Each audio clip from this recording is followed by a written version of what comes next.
Namaste to everyone. We will continue with the topic of occupational health that we were discussing in the previous class. So we had discussed about the objective behind the occupational health and what are the different occupational hazards and what are the factors that are going to cause the different occupational problems that we had discussed in short. Today we will be elaborately discussing with each of the part which we had discussed in the previous class. So what are the occupational health hazards? Again, in that, as previously mentioned, among the physical, chemical and biological factors that are responsible for different occupational health disorders. So in that, let us discuss about first the physical factors that are going to cause the occupational hazards. Among them, the first one is the heat and cold. For example, again in that, if we think about heat, wherever, especially in the factory surroundings, if the heat is too much, then it can lead to different problems. It may be in the form of heat syncope, heat cramps, heat exhaustion,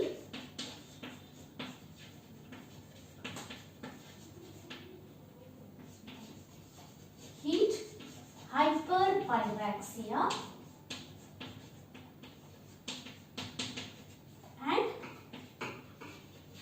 heat stroke. These are the different problems that an individual faces due to excessive heat in his work environment. So, heat syncope and heat cramps as well as heat exhaustion, these are conditions that are bit of the less intensity.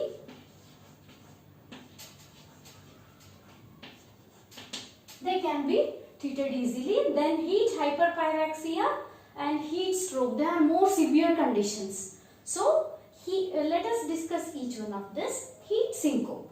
So whenever we are exposed to heat or hot environment, then what happens is, like usually if we are standing, then the stasis of the blood takes place. There is no blood circulation, vasodilatation is there. So whatever the pooling of the blood in the lower extremity starts, this leads to the reduced blood supply to the heart and the even the brain. So for this reason, what happens? The blood pressure falls and the person feels dizzy and tired and he tends to fall down. Syncope, in this condition, he will be falling down. So when he falls down, then he has to be immediately taken off from the hot environment, then taken to a environment where he is comfortable, and the cold treatment should be done. And at the same time, there are a lot of chances that due to the excessive heat, sweating will be more. Due to that, there is loss of the salts. So these has to be replaced by means of giving of the electrolytes. So that is one of the basic first aid things that has to be done. And when the person lies down for a bit of minute, he will be recovering within 15 minutes because the blood pressure comes to normalcy and he will recover fast. So that is about the heat syncope. Then comes the heat cramps. Again, because of the intense physical work in the hot atmosphere, what happens? The excessive loss of the fluid will be there in the form of the sweat.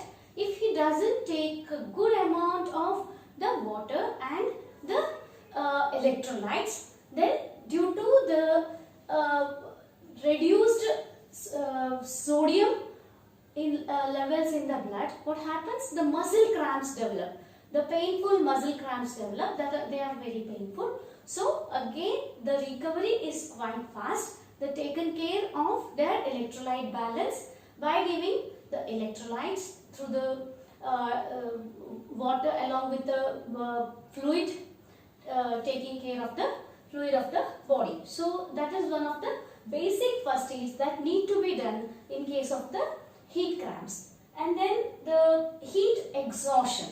Again, heat exhaustion, as the person feels very exhausted, he will be feeling dizziness, he will be having tired, and he may have sweating also, increased sweating, and sometimes even the muscle cramps may also be present.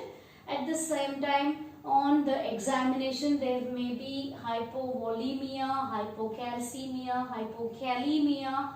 So all these things that are related to the electrolyte imbalance, those things may be found. And again, the treatment for all these conditions, because the main thing is because of the excessive heat, our whatever the body fluid is not able to maintain its normal composition. So for that reason, we have to replace the electrolytes. That is the basic thing that is needed. And sometimes in case of heat exhaustion, a bit of temperature increase may be there.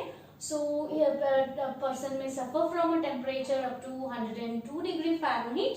Sometimes it may not be there. So all these things same, that is, one has to taken out from the hot source. So then given the first aid treatment. So then coming on for the heat hypopyrexia. Heat hypopyrexia, wherein the body like if we are not taking care of the problem at these levels, in the first 3 levels, then the third, fourth and the fifth level one person will be reaching, and the fifth level is most difficult, and 40%, like heat stroke, there are chances that of 40% death. So it is that severe condition. So we have to always intervene before a person ends up in the heat stroke. So in the heat hypopyrexia, the body thermoregulatory system is impaired. So one can have the temperature up to 103 degree Fahrenheit, and along with that these other symptoms what we mentioned, they may be accompanying them. So again, this is a quite difficult condition to manage. Again, electrolytes have to be managed, and person has to be immediately given the sponging, etc., whatever the cold treatment should be done, and so that the temperature is brought back below 102 degree. So and gradually that will reduce, but one has to taken out from the hot surroundings. Then heat stroke is the temperature can, like, totally there is thermoregulatory failure, and the temperature can reach up to 110 degree, and the person become the delusional, and he may be having the delirium, and he may be having sometimes even the sweating may not be there, because there is the less of the body fluids in the body, because he has faced all the 3 stages and he has not taken care at this level. So this is the most severe form, and many a times the thing can become fatal. So this has to be avoided. So what are the different things, preventive measures that have to be done over here? First thing is, we have to take care about the ventilation. Proper ventilation is there. Wherever possible, if it is very hot, then ACs can be fitted. So that can be the artificial means of the ventilation. So they are very important. Then coming on for the other effects of the heat. Sometimes cold also is another factor, physical factor, which can cause problems. So chilblains,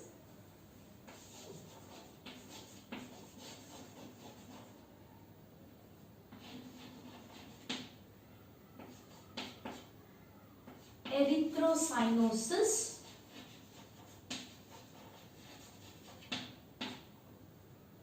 immersion foot,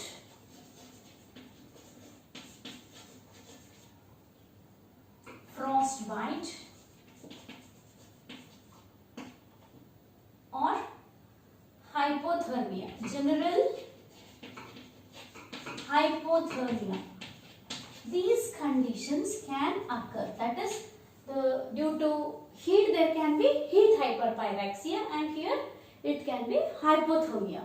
So again, different kinds of the problems. Chilblains, again chilblains are characterized by the features like erythema. Erythema is reddish discoloration and itching. Erythema, itching, and again it can be having the burning sensation. Burning sensation on the dorsum of the toes and the fingers, and also heels, nose, ears, like all the end organs, they can have the burning sensation. That is, and there may be also skin lesions, single or multiple. These features can be seen in case of the chilblains. And erythrocyanosis, again limbs become reddish and swollen due to the direct exposure to the cold. And again frostbite can be caused, again here also it can be erythema can be there, that is the redness can be there, slight pain can be there, and again numbness. In severe cases, numbness may be one of the features because of the reduced blood circulation, and paresthesia or total numbness can be occurring, and it may also lead to the gangrene in the very severe conditions. So very rarely that kind of the condition may occur, and sometimes if one neglects the condition or he is not at all aware of certain things, then this kind of a condition can occur in the work setup. So that is about the effects of the cold. And sometimes along with these effects of the hot and the cold, the burns can also occur. Wherever one is working with the fire or else even the other hot instruments, burns can occur, or sometimes scalding may be there. So again, whenever a burn occurs, then the first thing is one has to take care about airway. First aid is very important. Airway, breathing and circulation. These three factors should be immediately taken care of. We have to do the first aid because first aid is one of the most essential thing. After that, once the person is taken to the hospital, then the assessment of burns is done. Depending on the extent of the burns involved, area of the skin covered, the different modes of the treatment is necessary, and again whatever the fluid is lost, again that fluid replacement therapy should be given along with the other basics, airway, breathing and circulation. And again, if some disability is there, later on we can take care about the disability as well as the neurological status. Like again, if very deep burns are there, even nerves can get involved. Whether the burns are superficial, again sometimes the burns may be superficial but the area is large, or area is small and the deeper burns, like they have the different kinds of the impacts. Also all these things should be assessed in the hospital, then treated.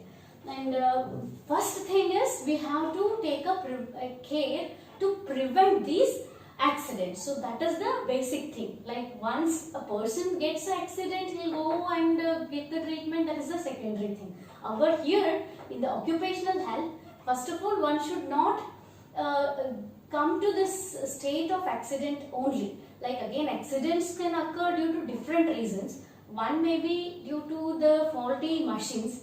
Another may be due to the faulty mental conditions. Again, mental status may be due to the different reasons. Maybe it is problem in the institute level, or it may be at the family level, or again sometimes if you are overworking, your concentration goes for a bit of a time and then you will end up in an accident. Or if the night shift is there, overwork is there, like many a times it so happens like they will be giving the OT.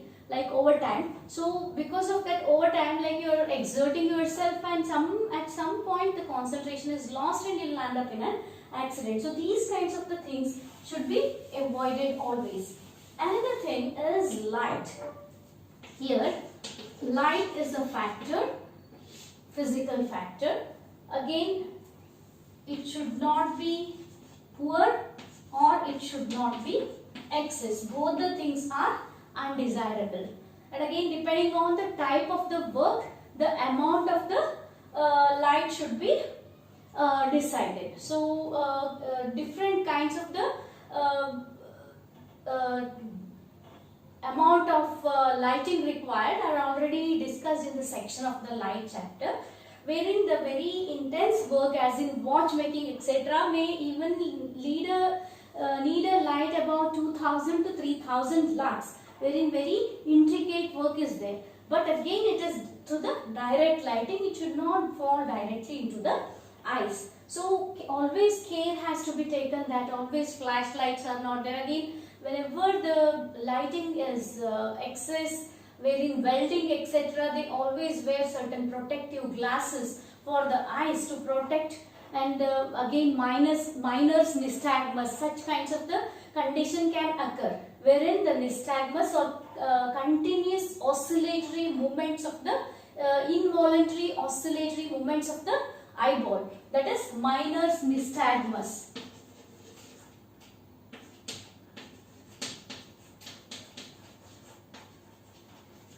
Such kinds of the conditions, or sometimes one who is working on the computers, continuously working on the laptops, they develop the dry eyes or even the many of the vision defects. So they have to be taken care of, and whatever the preventive measures should be there, they have to be always adopted.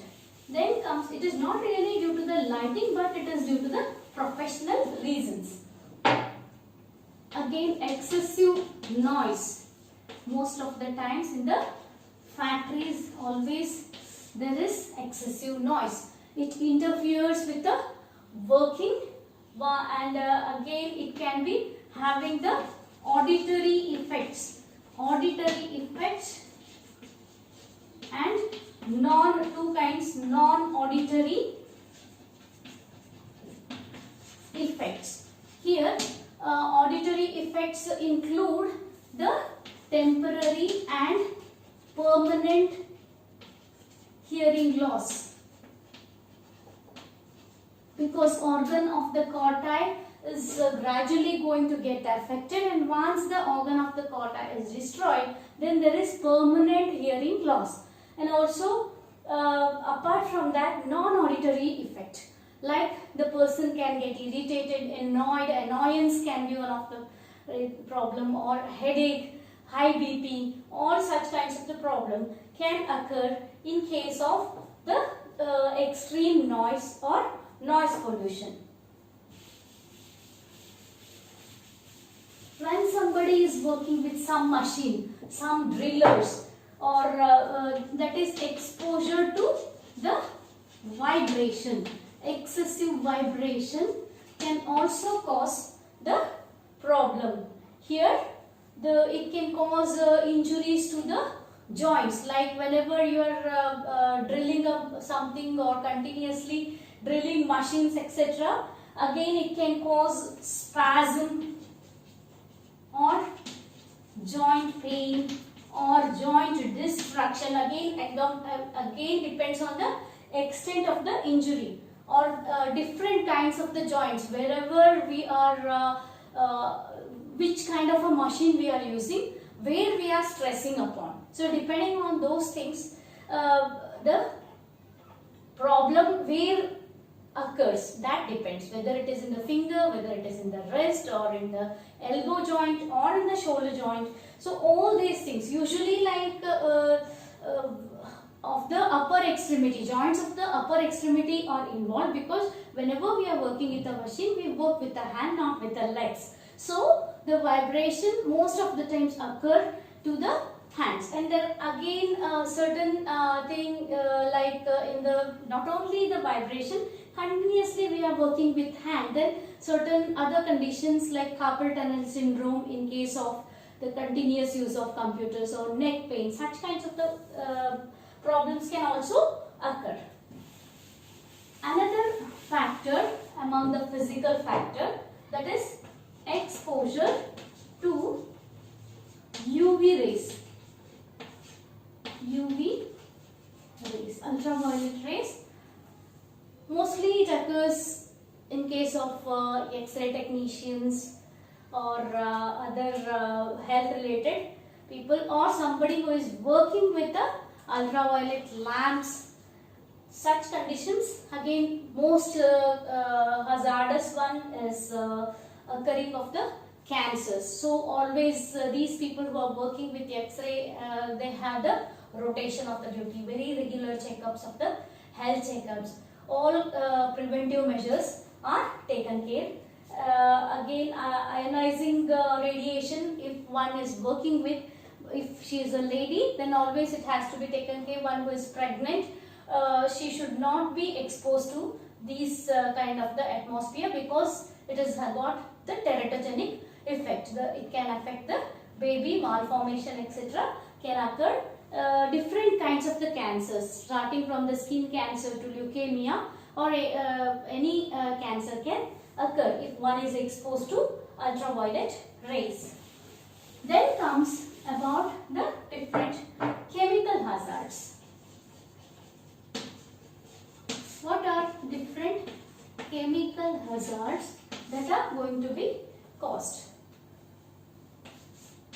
It can be due to the local or inhalation of the chemical, or it is due to the ingestion of the chemical. All these three things can occur.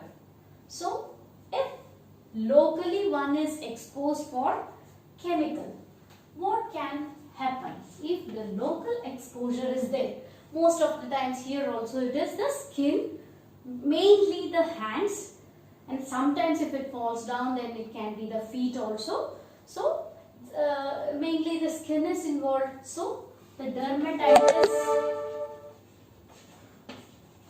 different allergies, again depending on the amount of exposure, the effect can vary. How we can prevent these things? That is, wearing, prevention is better than cure always.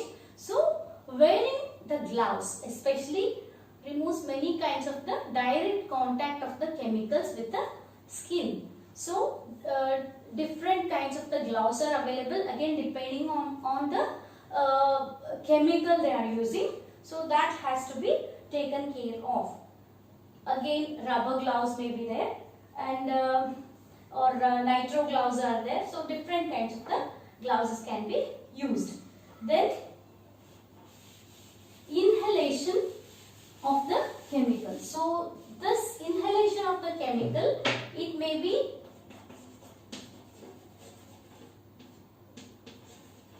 in the form of dust, gases. So again, whenever we are speaking about the chemical dusts, it may be the organic, or it might be inorganic. Or again, dust is classified into respirable or dust that settle down. So different kinds of the dust we can think about. So the dust which settle down, they are heavier ones. The dust can be 0.1 micron to 150 micron. So that many size it may be dust. So the smaller the dust, it becomes respirable, it goes inside the respiratory system, gets deposited into the lungs or even the alveoli, and that brings many of the pathological changes inside the lung. Fibrosis sets in and the condition becomes untreatable. Bigger dusts are better because they settle down and they are less harmful. So again, if the dusts are less than 10 micron, then they are respirable. If they are more than 10 micron, if dust is more than 10 micron size, then they settle down. If it is less than 10 micron and if it is less than 5 micron, that is considered under the respirable dust. So they are very dangerous to the health. Again, organic dust and the inorganic dust. Organic dust usually considered in the cotton or jute like factors, and inorganic dust, it may be the different kinds of the heavy metals like silica, mica or coal, asbestos. All these things are very dangerous for the health. So these all factors can occur whenever we are thinking about the chemicals. And then gases are also there, different kinds of the gases. It may be sulfur dioxide. Again, what kind of the work we are doing, depending on that, different kinds of the gases are involved. So it may be the sulfur dioxide or hydrogen sulfide or carbon monoxide. Many a times this coal industries and all, the carbon monoxide is very toxic chemical, or sometimes the different kinds of the cyanides. These will be leading to the immediate death or very difficult conditions that can cause the very severe effects on the health. Certain anesthetics like even the chloroform or ether, trichloroethane, all these can also be very toxic. Then ingestion of the toxic metals.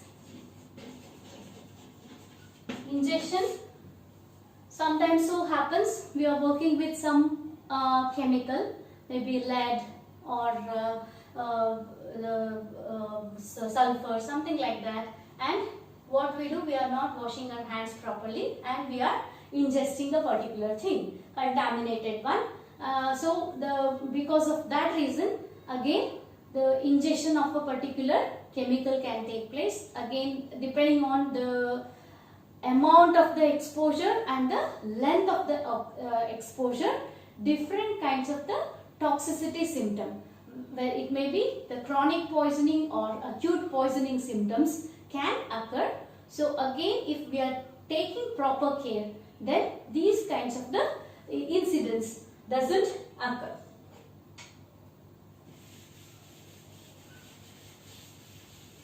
Next is biological hazards.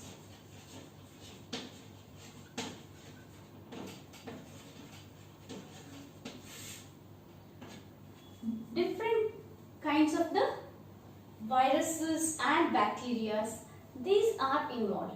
For example, when a person is working in the offensive trade, in the form of the trades like blood boiling or bone or leather seasoning, so such kinds, and also the industry where the animals are slaughtered, or again catgut making, such gut cleaning, all these industries, where the people are exposed for the different kinds of the biological hazards. Again, it may be in the form of the infections like brucellosis or leptospirosis, anthrax or hydatidosis, tetanus, encephalitis, fungal infections. So, or else different kinds of the hepatitis. Again, if one ingests certain things like impure water, again many of the digestive tract disorders also one can develop. Again, that's about the industries. Again, sometimes one who is working in the agriculture, he also can face certain conditions, biological hazards in the form of the viral diseases, as well as the also certain conditions not exactly coming under the biological hazards, but farmers etc. can experience the farmer's lung, or else even cotton where they are harvesting and packing it, or cleaning and packing their the condition like bisonosis, or certain sugar industries and all big sources, such conditions wherein that is due to cotton dust and the gas or the dust from the sugar cane. So all these things can also produce the biological hazards. Then the mechanical hazards were in accidents previously, as I mentioned. Always the mechanical hazards can also cause problems. Here if we are taking care about the condition of the machine one is using, and another one is mental factors. Always mental factor is very important when we are dealing with a machine, because the person is psychologically imbalanced, then it can lead to all kinds of the accidents. So mental health is also very important, even though not directly associated with the machine, but which has an impact on the person working with the machine. So that is also very important. So these are the different occupational hazards related with the physical and chemical as well as the biological factors. And again, what we discussed with the dust, that is organic dust, again as I told, if the dust size is lesser than 5 micron, then it goes and gets deposited inside the lungs and causes different set of the diseases called as pneumoconiosis. That is different diseases of the lungs, and again these are incurable, and the details we'll be discussing in the next class. That will be all for today's class. Thank you.